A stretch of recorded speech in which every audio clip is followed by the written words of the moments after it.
நீங்க எல்லாரும் என் பக்கத்துல இருந்தாலே போதும், நான் சீக்கிரமா குணமாயிடுவேன்.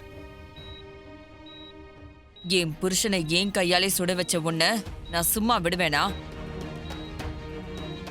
இங்க நீங்க குடும்பமா ஒன்னா இருக்கணும்னு நினைக்கிறீங்க, ஆனா அது நடக்காது. என் புருஷனை ஏன் கையால சுட வச்சு நீ ரொம்ப பெரிய தப்பு பண்ணிட்ட.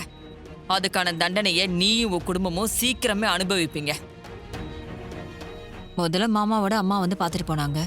இப்ப மாமா பேசுறத கேட்டா அவருக்கு உடம்பு முடியாதத காரணமா வச்சு எல்லாரையும் ஒண்ணு சேர்க்க முயற்சிக்கிறாருன்னு நினைக்கிறேன்.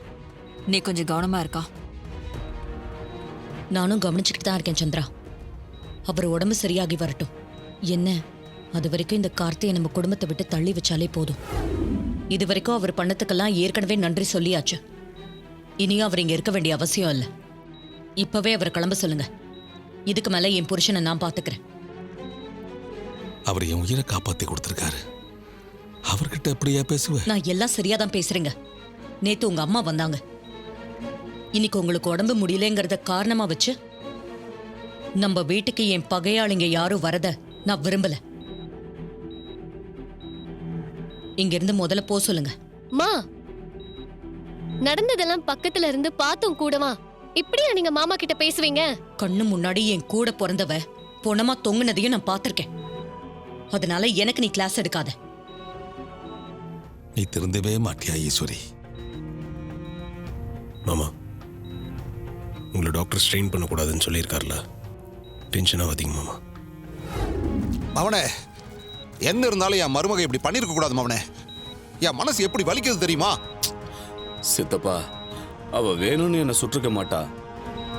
என்ன சுடுறதை தவிர வேற வழி இருந்திருக்காது சித்தப்பா. பாவம், என்ன நினைச்சு எப்படி வருத்தப்படுறாளோ. ஆமா. என்னங்க?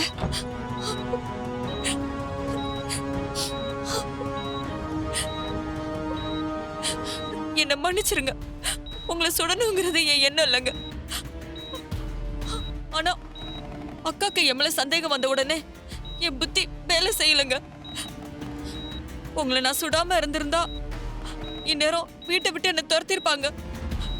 நாம நினைச்சது எதையுமே நம்மளால செஞ்சிருக்க முடியாதுங்க. ஏங்க, ரொம்ப வலிக்குதா? இதெல்லாம் ஒரு வழியா சந்திரா?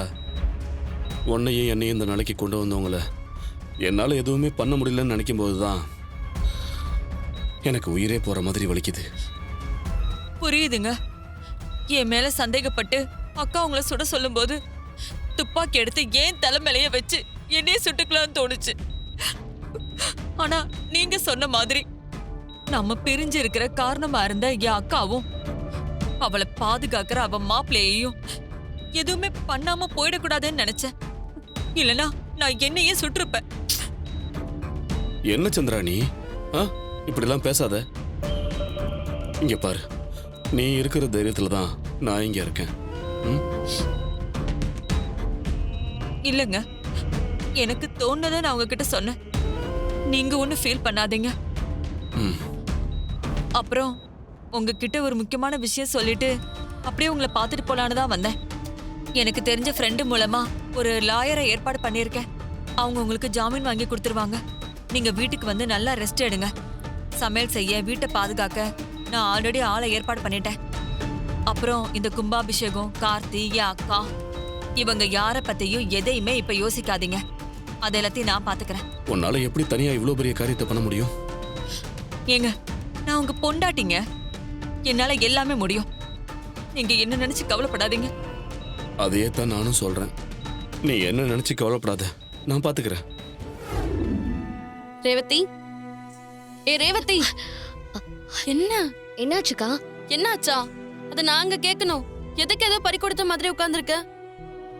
அக்கா, அப்பாவுக்கு ஆபரேஷன் நல்லபடியா முடிஞ்சதுல மாமாவோட பங்கும் பெருசு. ஆனா அப்பா வீட்டுக்கு வரும்போது கார்த்தி மாமாவும் இருந்தா நல்லா இருக்கும்னு யோசிச்சேன். நல்லாதான் இருக்கும் ரேவதி.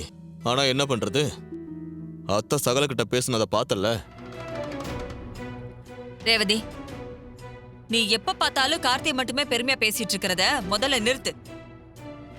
அங்க நடந்த அத்தனை பிரச்சனைக்கு பின்னாடியும் அந்த கார்த்தியோட சேர்ந்து போலீஸும் தான் வேலை பார்த்திருக்காங்க. அதனால எல்லா பெருமையும் கார்த்தி ஒருத்தனுக்கே போகணும்னு நினைக்காத. என்னடா நம்ம வீட்ல சகலையை பத்தி பெருமையா பேசுறமே, இன்னும் நெகட்டிவ் அலற அடிக்கலையேன்னு நினைச்சேன். இந்த சின்னத்தை சொல்லிட்டாங்கல்ல. என்ன பெரியவங்களே, கைய தொங்க போட்ட உடனே இந்த சிவனாண்டி கதை முடிஞ்சிருச்சுன்னு நினைச்சிட்டீங்க. இது நீங்க நினைக்கிற மாதிரி சாதாரண உடம்பு கிடையாது. இரும்பு. யாராலையும் எதுவும் பண்ண முடியாத இந்த சிவனாண்டிய ஒரு குட்டி புல்லட்டு அது வந்து காலி பண்ணிடுமா என்ன? ஐயா, நீங்க ஆக வேண்டியதெல்லாம் பாருங்க. இந்த பெரியவங்கள கடந்த 2 வருஷமும் இந்த தம்பி கையால தான் கும்பாபிஷேகம் நடத்தணும்னு கலச பூஜையெல்லாம் பிரமாதமா நடந்துச்சா இல்லையா? ஆனா கும்பாபிஷேகம் ஒழுங்கா நடந்துச்சா? இல்லையே. இந்த தம்பியோட ராசி அப்படி. அதனாலதான் இந்த வருஷம் இந்த தம்பி கையால எந்த பூஜையும் நடக்க வேண்டாம். அதுக்கு பதிலா இந்த வருஷம் கும்பாபிஷேகம் நடத்துறாரே ராஜா சேதுபதி, அவரோட மகன் ராஜராஜன் கையால நடக்கட்டும். அதானையா முறை? அப்படித்தானே நம்மளாம் பேசியிருந்தோம். முன்னாடி அப்படித்தான்பா பேசணும். ஆனா அவர் இப்போ உடம்பு சரியில்லாம இருக்காரு. அவர் குணமாயி வரட்டும். அது வரைக்கும் கார்த்தி தம்பியே கலச பூஜையை பண்ணட்டுமே. சிவனாண்டி சொன்னதான் நியாயம்பா. இந்த கும்பாபிஷேகம் தடை இல்லாம நடக்கணும்னா அதுக்கு ராஜா சேதுபதி ஐயாவோட மகன் வரணும். அவரு வந்துதான் கலச பூஜையை நடத்தணும். அப்பா, மாமா நமக்கு பண்ணது உதவி இல்ல, நம்ம 2 பேரோட வாழ்க்கைய நமக்கு பத்திரமா திருப்பி கொடுத்திருக்காரு. அதுக்கு நம்ம ஏதாவது பண்ணணும்ப்பா. ஆனா அம்மாவுக்கு தான் மாமாவை பிடிக்க மாட்டேங்குது. என்ன ரேவதி, மாமா இப்பதான் உடம்பு சரியாகி வீட்டுக்கு வந்திருக்காரு. நீ அவரை பத்தி பேசாம சம்மந்தம் இல்லாம பேசிட்டு இருக்க. நான் சம்மந்தம் இல்லாம பேசுறேனா? இதெல்லாம் அநியாயம் சித்தி. போதும், யாரும் இதுக்கு மேல பேச்ச வளர்க்காதீங்க. மாப்பிள்ள, அவரை ரூம்க்கு கூட்டிட்டு போங்க, ரெஸ்ட் எடுக்கட்டும். வாங்க மாமா.